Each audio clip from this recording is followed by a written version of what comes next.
York Knicks. New York girl. For this new season we're about to enter, the Knicks is taking no shorts, just like winter.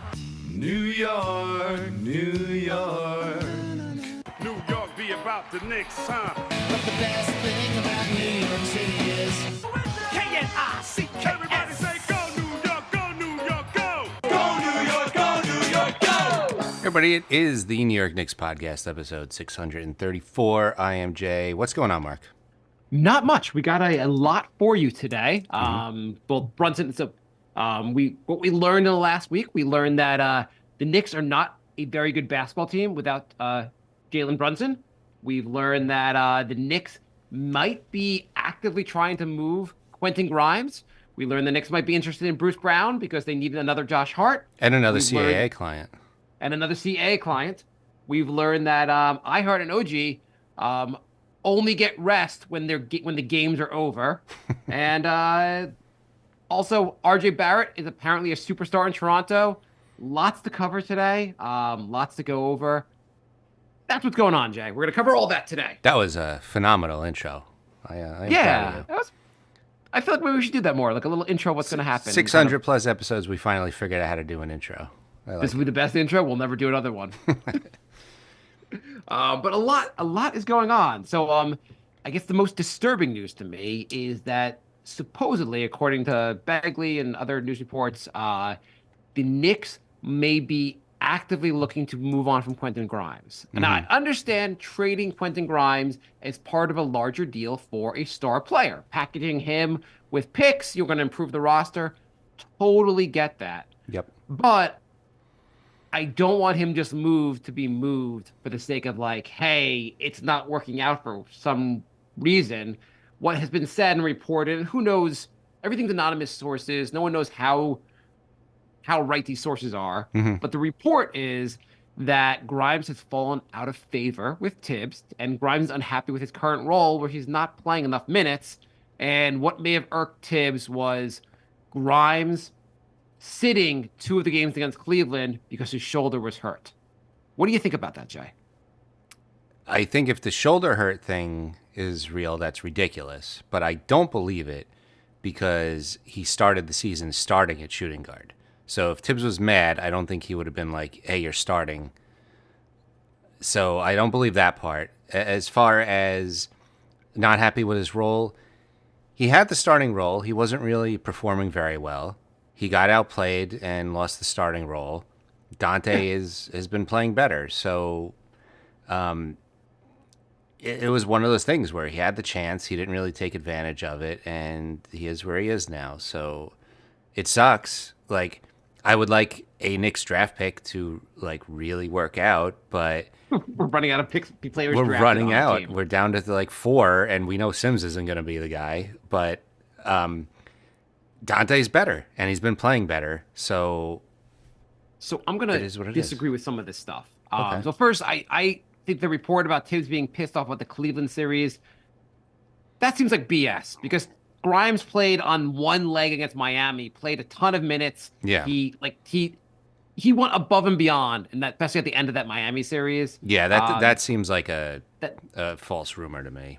Yeah, that doesn't make sense. Like Thibs couldn't maybe Thibs made a comment, and there people are like pretending that's his he likes Grimes. He started him at the beginning of the season. He only switched Grimes for Dante when it didn't seem like it was working. And if anything, Grimes' minutes have been hurt this season because they really had a logjam at shooting too many guards basically for the trade. It also seemed like he was playing a lot more minutes post-trade. I found it kind of weird that he didn't get as many minutes when Brunson was out. The lineup was shorthanded as it was. Yeah, I only noticed his minutes not making sense the last 3 or 4 games where he seems to be playing Hart as the backup shooting guard when Hart should be backing up OG instead of OG backing up OG. OG's playing too many minutes. Holy crap, we can get to that, but it does seem like you said it right. OG's like, who's my backup tonight? Reverse OG? Yeah, It's still you. So Grimes should be backing up Dante, and Hart should be backing up OG, and then everybody gets enough minutes. But that's Right. not happening. I mean, also, Grimes had a bunch of good games post trade. He seems to have been buried very recently. Yeah. And his defense is still like he's still well above average defender. Mm-hmm. He can still hit 3-point shots. His game has a lot to go in terms of development. I completely understand him being like a valuable asset in terms of a trade, but it seems weird to me that they're now like actively looking to move on from him. I understand like when you move Toppin, it really was a situation that wasn't working for either side. Yeah. Grimes, you could just give him more minutes. You could easily give him 20, 25 minutes on this team. It wouldn't be a big deal. Unless you're like, we have 5 guys, they each play 48 minutes. There's just nothing else we can do. Well, which is kind of what they're trying to do. It's possible that when he got demoted to the bench, he expressed he was unhappy, and this news is just getting out. I mean, my understanding was he expressed he was unhappy before he got benched, because like it didn't seem like he barely touched the ball on offense before he was benched. It seemed like he had more opportunities with the ball when he was on the bench because he was playing more with the backup, with the bench. Yeah. It seemed like it was going better. I don't understand. Also, this team needs more offense. It needs more three, and it needs more shooters. And really, OG needs a backup. The problem is I don't see him doing much with the ball. Like, if he's not doing like a spot up shooting, he's not really driving. He's not creating his own shot. Like, he seems like he's Steve Novak. Well, first of all, Steve Novak couldn't defend me. Right. But Steve Novak was a better 3-point shooter, so it evens out. Yes, Novocaine, he was awesome. But Grimes is a good 3-point shooter. Yeah, he's very good. Shoot He's somewhere. just He's not Novocaine, but he's very good. Yes. No one's Novocaine. Yeah. The all-time greatest. But he's also a very good defender. Mm-hmm. You need good defenders. You need depth. Hart, first of all, so right now, basically, since last show, just a update on where we are, basically. The Knicks had 4 games. They beat the Grizzlies handily. They lost disappointing to the Magic. Oh, sorry, they lost the Mavericks, which was very frustrating. Beat the Grizzlies, lost to the Magic. I was at that game. That really sucked. And they beat the Rockets last night with Jalen Brunson back. Have the Knicks ever won a game that you've been to? Like, when was the last time? They really like the playoffs. I was at the playoff game last. Oh, okay. I was at the first. Yeah. They that was awesome against Cleveland. But I've had some bad ones. When the Knicks went to 10-13 against Dallas last year, and they got blown out, and it was like the lowest moment of the season. I was there in the seats watching that. I've seen some bad losses. When Ricky Rubio looked like Steph Curry from 3 against the Knicks, I was in the audience. When the Knicks went like 13-1 with Jeremy Lin, I was at the 1 loss. I've had some bad goddamn luck, but I was sure the Knicks, their first home game in the playoffs against Cleveland, and they won, and that was the best game I've ever been to in terms of this, like the mood and everything. It was awesome. I bet. But yeah. Anyway, I think moving on from Grimes, like, so how do you feel about if Grimes is traded in like a Brogdon type trade? I still feel like it's an upgrade. So I wouldn't be too upset about that, but I feel like I'd rather it be for something more substantial. Brogdon scares me because of his injury history. I think if he's healthy, I think he's way better than Grimes. He's a 20-minute night. Like the Knicks could use a backup point guard. That's better than Deuce. No offense to Deuce. Deuce has been playing really well. He just seems like his game is more like a shooting guard. Like, he's not like setting up the offense and like. I think he wasn't playing. He didn't play point guard his whole life. I think he started playing point guard in college. Late in college. I don't think he was always a point guard. That makes sense. I mean, his game is more offense. shooting guard. It's just that he's not tall enough. So they're like, "Oh, you're short. You're a point guard." When I say short, I mean like taller than almost everybody, but short for the NBA. It is weird when you say someone is short, and they're like, "Oh, how tall are they? 6'1". I'm like, okay, so if they're taller than me, I must be really short. I'm like Muggsy Bogues in NBA terms. I'm like 5'11", below 6 foot. Like, don't even hold the basketball. Yeah, I just feel like Quentin, like, if you're going to move for, I guess it depends. I guess it's Brogdon for Grimes straight up I think you'd have to throw in Fournier to make the or salaries into the match. contract. Yeah. Yeah. So I don't. To me, like it seems like Grimes. It's also poor use of assets. You could probably trade Fournier and a first round pick, a protected first round pick, like maybe the Milwaukee protected pick, and get Brogdon. Why do we have to include? But if you do that, then if you want to make the star move, you have to trade like Mitch or something. Like, Well, you can trade Grimes and then you trade. Oh, you're saying because then we need contracts. Well, you could trade Brogdon. The idea would be Brogdon would be in that star trade. He'd be a temporary cap hold that will be in the trade later. so, oh, okay. Get Brogdon and then flip Brogdon or wait till the offseason or something like that. Yeah, in the offseason. Like if you're going to a star trade in the future, you need a cap hold. You need like at least a $20 million. Probably if you're going to trade for a guy like who's making 30, 35, you probably have to do Mitch and it gets a little complicated. And It part of the does, reason it the does. Knicks want to hold on to Fournier or Fournier's cap hold, like you don't just get the cap hold back because the Knicks are over the cap. So like there's some universe where the Knicks don't make a trade, they keep Fournier and then exercise the option to keep him next season and never let him play basketball again the rest of his life. But just because they want to have the $20 million, like I swear Fournier like is cursed with his contract. He's like, Knicks aren't very good. Like they'll give me a bunch of money. I'll play a ton. First season, I set the Knicks record for 3-pointers. Man, this is gonna be fun. I'm never allowed to play basketball again. Not even like at home in my with my friends. Nope, never. Not even in a 35-point blowout. If we find you at a YMCA shooting with a bunch of 40-year-old men, we're gonna call the goddamn police. You're playing basketball.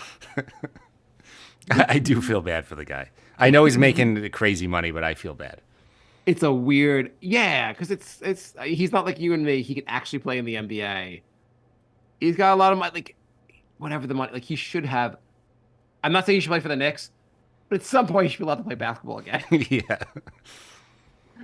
So I also the thing with the Grimes is like this offseason, like you'll have to either sign him, extend him, or let him hit restricted free agency the following summer, which is not the biggest of deals. I just feel like he's too talented just to move on from. Oh, yeah. No, I don't think they're going to do a salary dump. I think they're maybe accelerating their search for a trade because he's unhappy, but I don't think they're going to make a move just to like, oh, he's unhappy, let's salary dump this guy. Like, No, you're right. Like he's on the other hand though, like he showed some playmaking ability last year. He's still a very young player. I think he has some playmaking ability. He's been kind of like, hey, only shoot three. He's been kind of like relegated to more of a 3-and-D this season. But I mean, the combination of needing a backup to play, like suddenly, if we trade Grimes, and I guess I don't know who to return, but suddenly we're missing a shooting. We're like we have less shooting guards and we have less small forward. Like it almost seems like we went from an area where you had depth to no depth. well, the rumor is that the Hawks want to package Capella with Murray. So in that case, it would be Grimes, Fournier, and Mitch for Murray and Capella. And if you do that, Wow. then you have Dante as the backup shooting guard, and Capella is IHart's backup.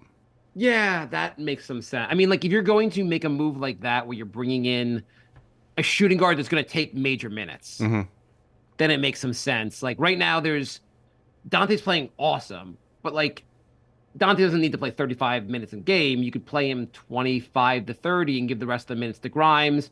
Hart, until last night against Houston, I hadn't seen Hart shoot the ball in like months.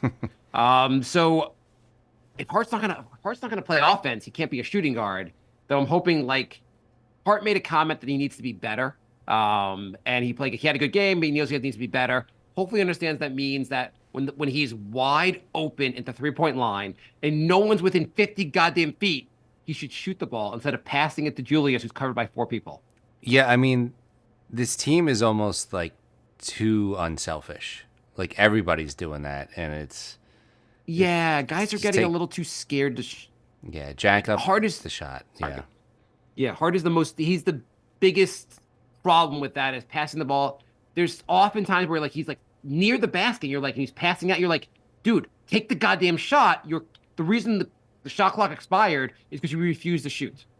Yeah, yeah, Yeah. If he, yeah. I forget. Not last game. The Orlando game.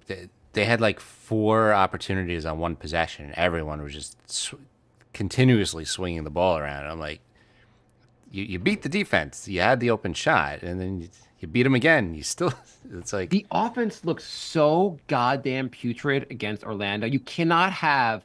I like Deuce McBride. He cannot be your best offensive player that night. Like it was ridiculous.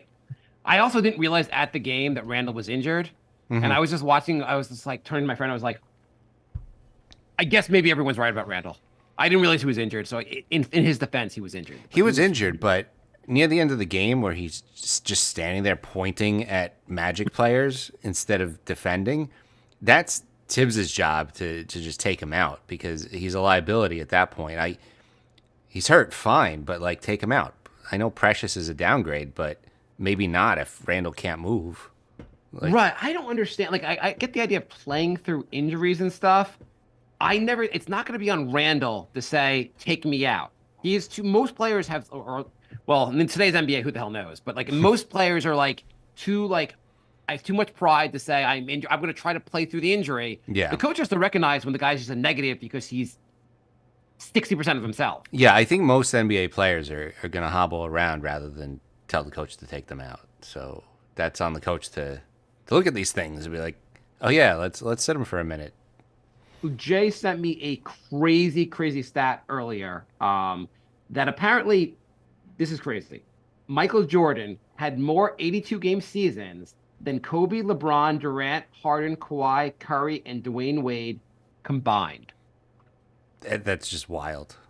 Nothing says NBA players today are pussies than that stat. Right.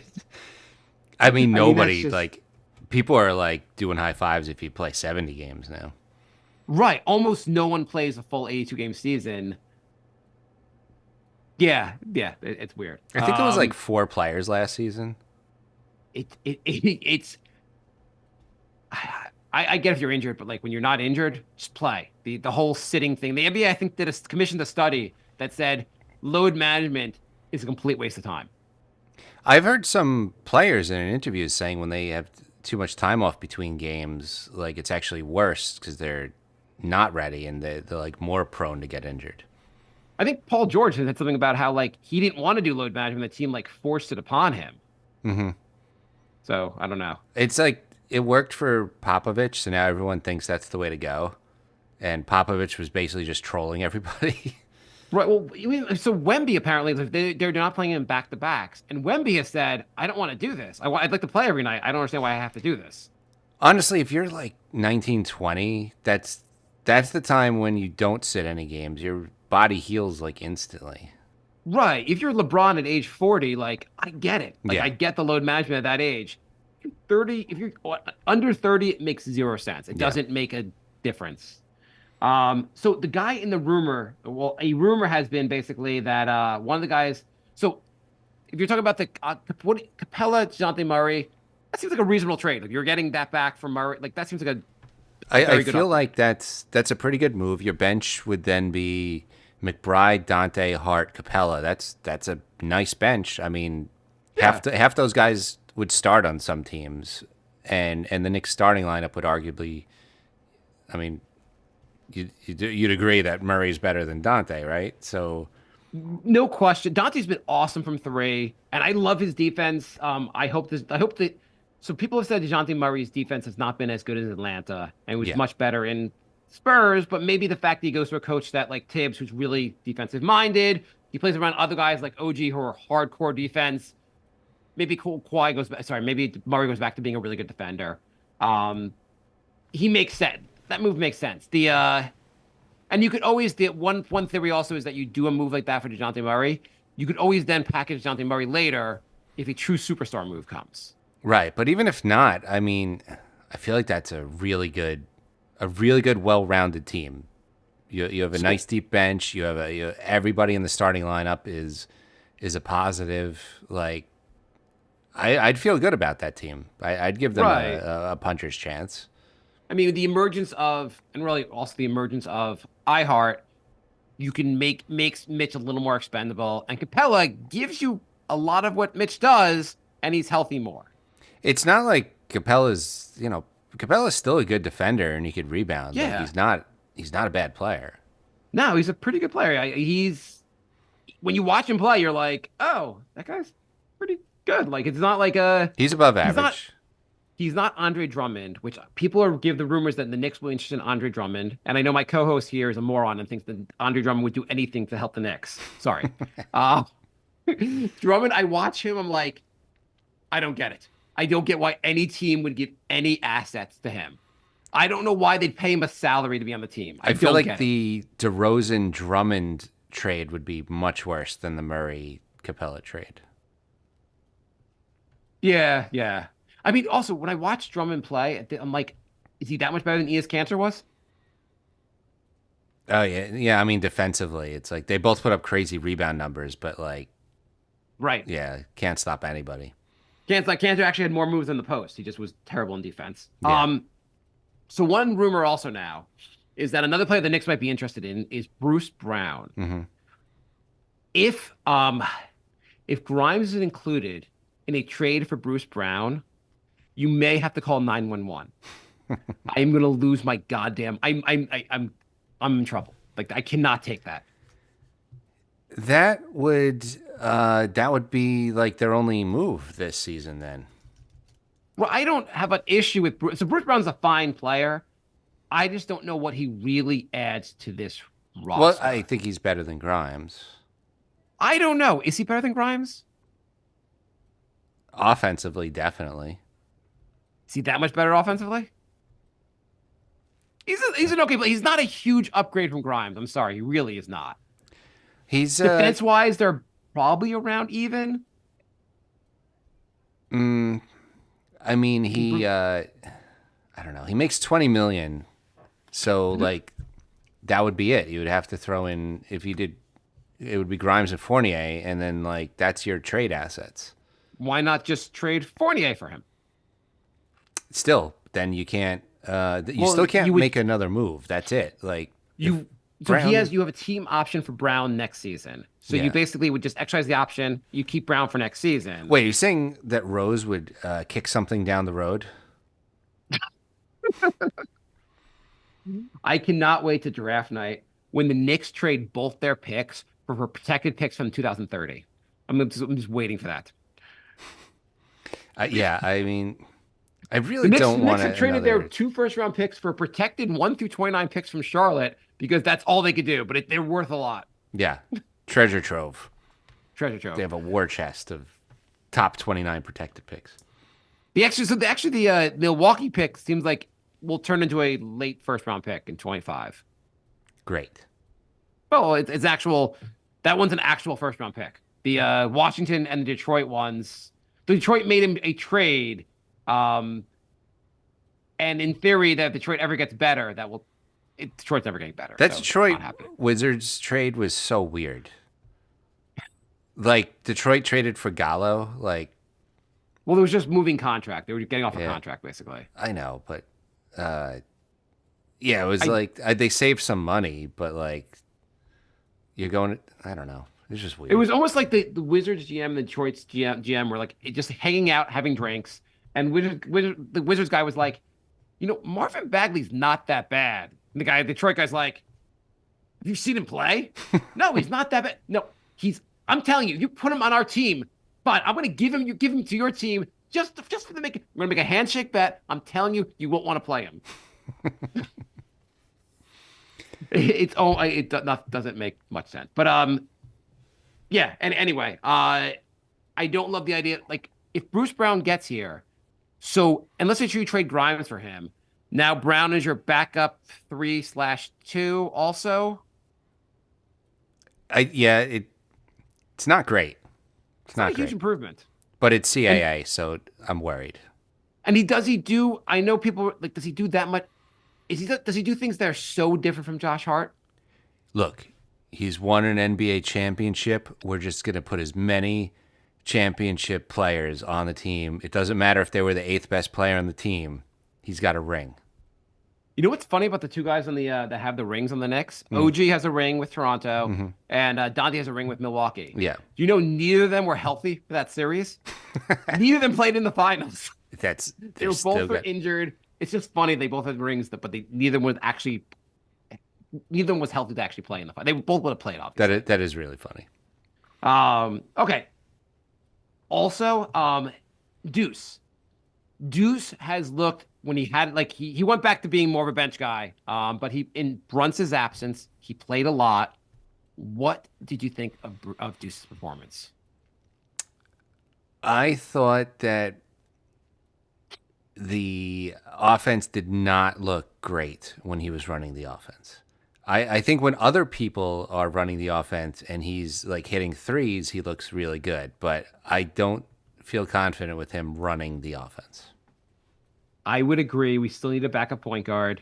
Yeah, I mean, his offense looks better. Much. He was driving to the basket, hitting threes. He looks like he's playing with a lot more confidence. A lot more. And Knicks it was looking like a smart move for the Knicks to sign him to like a multi-year deal for very little NBA money. Yeah. But he still seems like a guy that it still seems like if you have to give a lot of minutes to Deuce, your team it's not good for your team because you need to have better guys to play over him. Yeah, he's for $4 million a year. That's fine. And with the salary cap, that's basically like a free player. But he shouldn't be like your main. Well, like I said, when Brunson is out, this offense looks terrible, stagnant. Everybody looks bad. In McBride's defense, he hasn't got that much playing time in the NBA. Maybe he would get better at running the offense with more playing time. Yeah. I mean, this is the best he's looked the entire time he's been on Nick. Outside of like G League where he's Michael Jordan in the G League. Totally agree with that, but the Knicks are not in let's put McBride in the driver's seat and see what happens mode. They're in like we're close, we need to get over the top mode. So experimenting with like unproven guys is not really on the timeline right now. Minutes wise, just moving topics real quick. OG and IHart are playing an insane amount of minutes. Last night, I think OG played 43 minutes. Hartenstein played 37. Hartenstein went from never playing over 25 minutes to playing over 35 minutes every game now. What are your thoughts on that, Jay? I'm hoping this is like they know they're going to make a move in the next 2.5 weeks, and they're just deal with it for now because OG has a pretty extensive injury history. And playing him well over 40 minutes, 2 games in a row, could be 3 after tonight. Like, I don't like that at all. IHart played 41. I didn't realize he played 41. By the way, you know what the craziest thing also was? I was looking at the Knicks minutes, and I was like, oh, 3 guys on the Rockets played 40 plus minutes also. Did you realize that? I didn't, but I don't care. Yeah, no, I don't care. They're young. Who gives a crap about the other teams? I mean, everyone says Thibs overplays the guys. I don't know if you saw what's going on in Toronto last season, but Nick Nurse had 3 guys in the top 10 in minutes played. Which a lot of it really comes down to if your team a lot of coaches are like, I just trust my best players, and then when you get nervous, you bring them back on, and you don't want to take them off the court. And I get it. I just Thibs seems to have the reputation for that, and I'm just saying other coaches are even worse. Yeah, other coaches do the same thing. It was at some point this season before the trade, it was evening out, but now post trade, I don't get how this is working because they lost one bench guy, and the whole bench is now terrible. How does that work out? I mean, Quickly was a big factor on the bench. That's who they are really missing. Yeah, I mean, he was a very important bench piece, but everybody looks like garbage now. What happened? It depends on the night. Some nights they look really good, but the OG,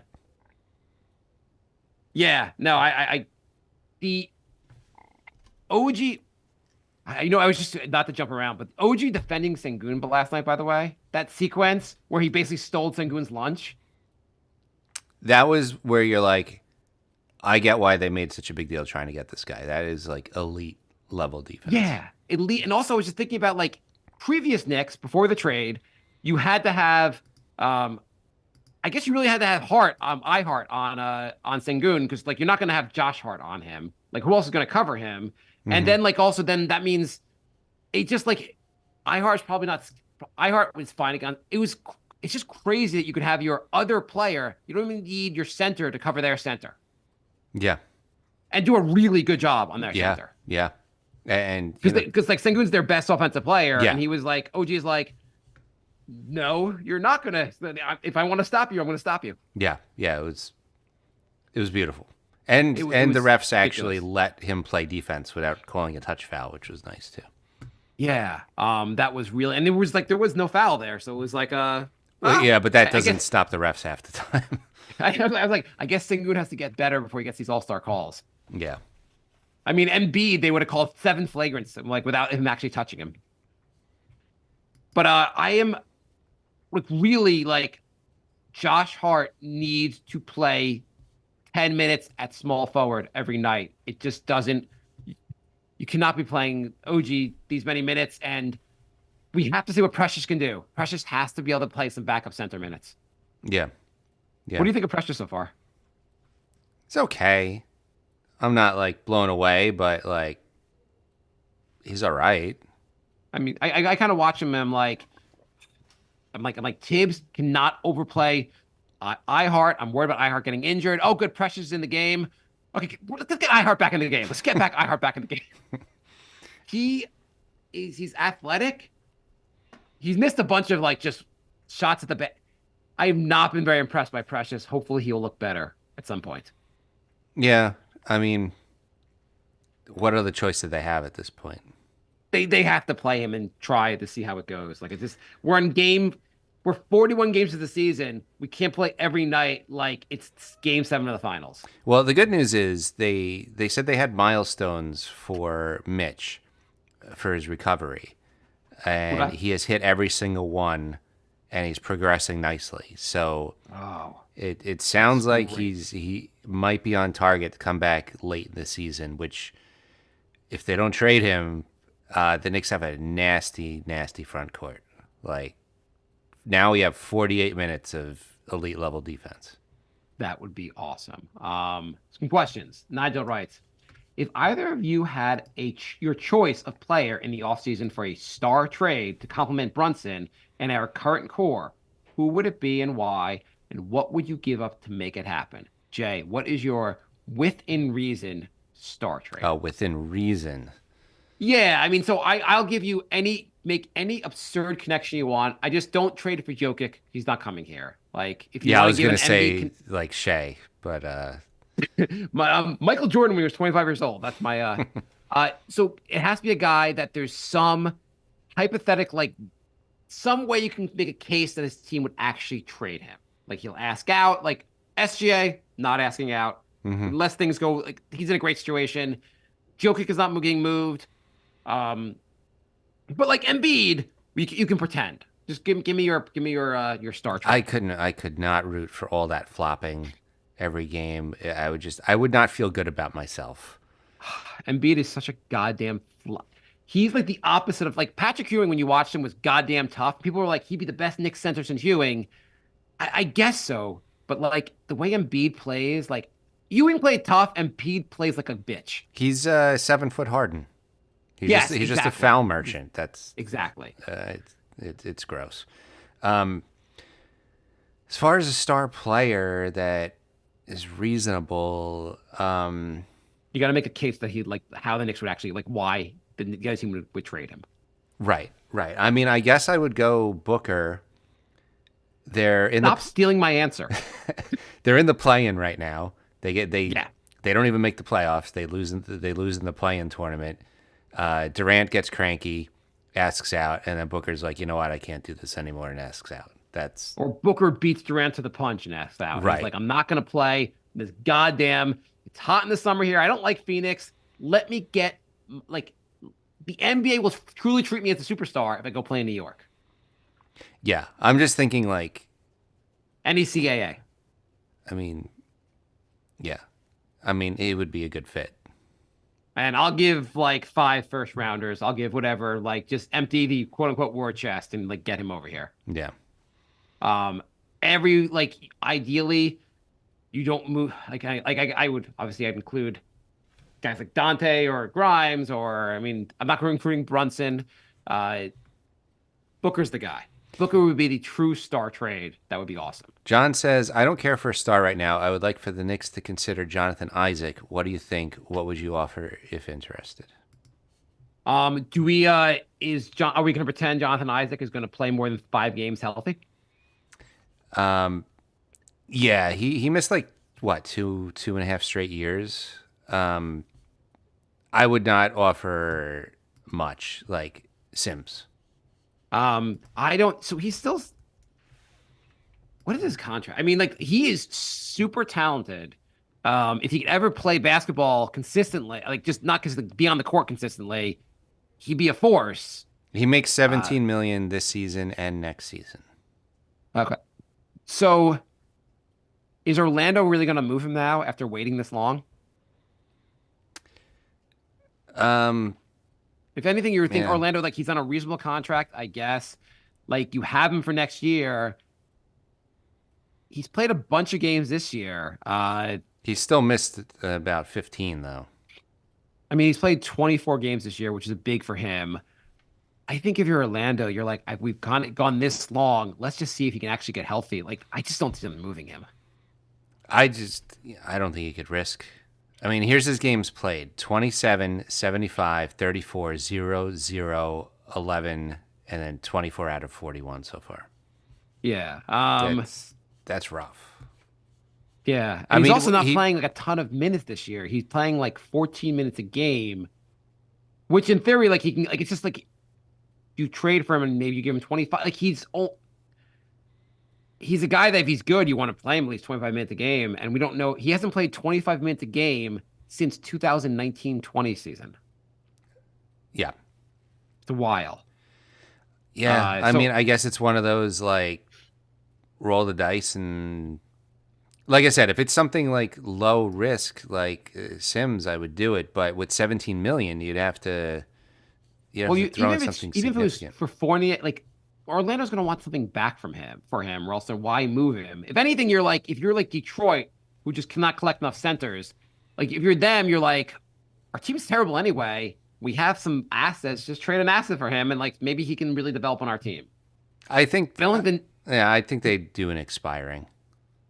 Yeah, I don't think Orlando is going to move him unless you get a first round pick for him, and I don't think anyone's going to, or like a good player for him.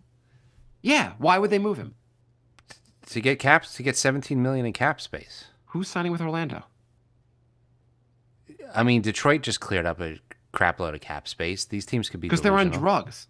That makes no sense. Why Detroit's like, oh, we've got $60 million in cap space. Who are we going to overpay from to force them to come to Detroit? Who's going to ask out like a year later? Yeah, I mean, if I'm Obi's agent, I'm like, they've got money. My guy needs a job. Let's just wine and dine Detroit's GM. I do find it hilarious that a 4-win team is like, yeah, we got 64 million in cap space. Who's in? Who's coming with me? Who wants to win that 5th game with us? Yeah. Anyway, Isaac would be interesting. I worry about his health. I don't think if you're Orlando, unless you're packaging him to get someone better, you might as well just keep him on the roster and see if he gets better on the roster because the guy still has a ton of potential. Yeah. I mean, you're right. I guess they did wait like 3.5 years. Like, team's getting better. They have a young team. Like, if Isaac can suddenly stay healthy, like a guy like, I mean, there are guys that have done this. Grant Hill did that at some point in his career. If Isaac can finally stay healthy, he could be a very good player. Why would you trade him now? It depends where you go. Like, Phoenix had the best training staff in the NBA. That's why Grant Hill got healthy. There was like 4 or 5 players that had injury histories and went to Phoenix and like never got injured. Yeah, so Phoenix should trade for him. But if you're Orlando, like you could always package his expiring contract next season. Unless there's a guy you're going to trade, you're like, we actually need the cap space for this reason. I don't think they're moving him. Anyway, we both agree with Booker. Your second choice, who'd your second choice be? My second choice would have to be Embiid, even though he's Mr. Flop a lot. And I don't think Philly is not moving him. They're not trading him interdivision. Like that's just not happening. I don't know. I don't know. I don't think I could root for him. I think the way he plays is gross. And So who's your second player? Donovan Donovan. Mitchell? Yeah, it's probably Donovan Mitchell. Donovan lit shit up on the last night against they played Milwaukee. He played great. Yeah, I think Donovan Mitchell would be good. I can't root for a player like Embiid. I just can't do it. His big game, like Jalen Brunson outplayed him in 2 years in the playoffs, which is fine. But if you had him Mitchell next to Brunson, we'd be scary in the playoffs. I just don't know how good our defense would be, but we'd be scary in the playoffs. I would like a player like Markkanen, but he's not a great fit unless you're trading Randall, I guess. I think you could play. So first of all, I think you could play Markkanen at the 3, but now you have the OG also, so it's kind of hard to, or unless you move Randall, you're right. It's hard to find minutes for him. But I also, if you're Utah, why in God's name are you trading Markkanen? The dude is playing great. He's young. What's the point of developing? You already have a bunch of assets anyway from like the other trades. Like, you might want to just keep Markkanen and then build around him. That's what I would do if I was Utah. I mean, they're surprisingly good this season. Yeah, it doesn't make any sense to trade. Like who thought, if you're who a thought fan they of were the going Jazz, to be above 500 in the play-in tournament right now? Yeah, if you're a fan of the Jazz and if the owner's like, I mean, the GM's like, we're going to trade Markkanen, you're like, what's the point? What's the goal here? Mm-hmm. Yeah. If you have a good young player, you keep him. Nick writes, who are we going to give up to get Bruce Brown? And are the Raptors really going to make another trade with us? We kind of covered it. I mean, you need to throw in Fournier. Yeah, Fournier. It's Fournier. It would have to be Fournier and a pick, I guess. Yeah. Or unless like they convince you to trade Grimes, which again would make me so angry. And N990 G4 writes, Hardenstein's heavy minutes concern me. Any backup center you would want to in a trade? I mean, even if they don't get Murray, like if they want to get rid of Capella, that could be like I didn't like the Daniel Gafford thing because I don't think Gafford is anywhere near Mitch. But if you get Capella and you're moving Mitch, I at least get that a little more. Unless they want to just because Capella makes $20 million, unless they want to just get like a minimum level guy just as a body, assuming Mitch comes back. I mean, if Mitch is going to come back, I feel like you just give Precious more minutes and just make it work. I don't know if you make another trade. Like, why are you giving up assets? You have Precious, you can play the backup minutes. He's not great, but give him more time. He might look better. Mm-hmm. And if Mitch is going to come back, then like, why are you giving up assets? Yeah, I think that's what I think they're kind of stalling to see where that progresses. Which, yeah, you really like. I don't know. Like, Precious doesn't blow me away, but okay, we are almost out of time. I wanted to touch on a couple quick things. First, there was a big trade. The Indiana Pacers have announced that they also don't think Obi Toppin is a starter in the NBA or may have much of a role in this team anymore. They traded for, they made a big trade. Should I do another trade? OG and Anunoby. They gave up.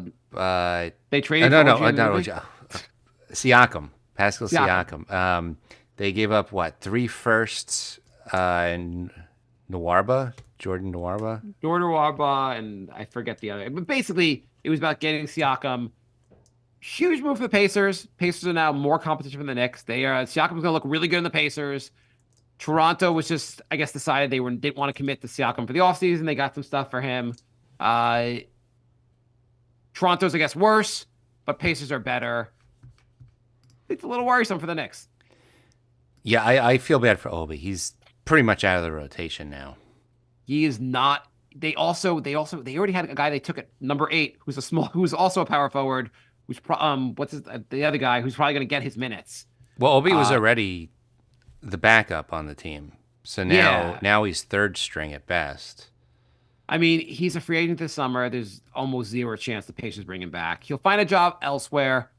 He's an NBA player, 100%. He's a good bench piece. When people said he was a guy the Knicks should have held on instead of Randall, that's ridiculous. He's just not a starting power forward in the NBA. Yeah. But anyway, hopefully he finds a better team. Like, put him on Detroit. Whatever. What are they doing? Maybe he can start for Detroit. Yeah, why not? I mean, yeah, why not? I mean, he could play with Knox, right? Speaking of other ex-Knicks, did you know when RJ Barrett plays north of the border, he is the new MJ? He is he has been lighting it up. Like, holy He has crap! been lighting it up. He is playing exactly. He's playing like he did the first week of the season. Hmm. Why is and IQ's been playing well also, and the trade seems to be working out for both teams. I'm not regretting the trade at all. Hmm. But why is Barrett like? Is Barrett suddenly this good? What's going on, Jay? I mean, I don't think he was playing bad for like 25 straight games because Thibs made him play bad, and all of a sudden he's like, now I'm playing at an all-star level. Like, this has to be a little fluky, and I expect him to come back down to around where he was playing before. It's so Like, it's it's been not 9 sustainable shooting. He's shooting like 40%, absurd. 43% from three. Like, it's like career I'm gonna- highs. I'm so- It's crazy. It's been 9 games. He is shooting 50, almost 57% from the field. Unbelievable, because his highest average before this in his entire NBA was last year when he shot 45%. He's shooting 57% basically from the field. 43% from three. He shot 40% in the 2021 season, has been abysmal from three ever since. 2-point percentage, he is 62.8% from two. His highest previously was last year at 51% from two. No other season did even touch 50%. He's now 63% from two. Yeah, I mean, I don't think it's sustainable. Happy for him, but I would just say if you're a Raptors fan, don't get too excited because this is probably not going to last. This is not going to last, but good for him for now. And Yeah. yeah. I mean, I don't hate the guy. I just he wasn't playing good in New York. He just wasn't. So He really like obviously if he was playing this well, the Knicks wouldn't have traded him. right. This doesn't seem for real either. IQ I think is the better of the two players in the trade, but I mean RJ right now is making the Knicks look bad. Yeah, I mean they traded Siakam and then had a game that day and won by like 35 points. So, I don't know. I haven't got like I watch every Knick game. I saw him all the time in the Knicks. RJ never looked great. He hasn't looked great for a while this season since the first week or so. And I'm not watching the Toronto games. I don't have NBA League Pass, but watch some highlights. Doesn't look like he's doing that much. I don't know what's going on differently that RJ like is suddenly so much better. Yeah, I don't know. Like he's taking one less three a game, but that shouldn't make him he's shoot. making also more of the threes. So Yeah, maybe, that like, shouldn't make him shoot like 10% better. He was playing so bad post migraine for the Knicks. He was really like that stretch post migraine was abysmal. Yeah. And he has stretched like that every season. He has like the stomach virus last year. Every year there's some issue where he's like terrible for a while. So Laddie's doing well. And last point for the show, before we're out. Every game OG's plus minus right now, through I think what is it, 9 games, is like plus 156. It is the highest plus minus through 9 games any player has ever had on a new team. And I have a theory. You can tell me, and I'm going to jinx the Knicks by saying this, but I don't believe it's possible for OG to have a negative plus minus in a game. I think it's just like science has proven that's not possible. I know. Even in the 2 losses, he was a positive. Yeah, he's always a positive.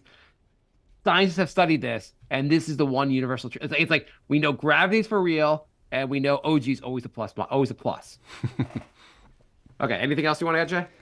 No, the game's on, so we're gonna watch the Knicks beat the Wizards, and Better goddamn beat the Wizards. we'll be back next week. So thank you everybody for joining us, and we'll talk to you soon. Oh, socials and NY Knicks podcast for Patreon, Instagram, Facebook, and Twitter. nyknickspodcast@gmail.com is our email, and at NY Knicks podcast on YouTube. We do the shows live, so if you want to join the chat, happy to hear from you. All right, now goodbye. Okay. Happy trails to Bye, bye, love. Goodbye, everybody. Goodbye. It's all over. Goodbye. It's time to go. This is the end. Say goodbye. You better go away. I'm gonna leave you. It's the end. Goodbye. Goodbye. Just leave me alone. Feels so good to say goodbye. I'm sick and tired and I'm saying goodbye. Goodbye, girl. Goodbye, goodbye, goodbye, everybody. All right. How many minutes? 50, almost 51. Okay. I think maybe that's you should give me a signal or do a signal when we get to 40, so we know like we're gonna wrap it up soon. okay, but I think that's good. Yeah, I think 50 was like perfect. Like I'd Yeah. like to do 50. That would be great. Yeah. We should keep it to around this length. Okay. Thanks for joining everybody in the chat, and we'll talk to you soon. You're going to watch the game? I'm gonna go watch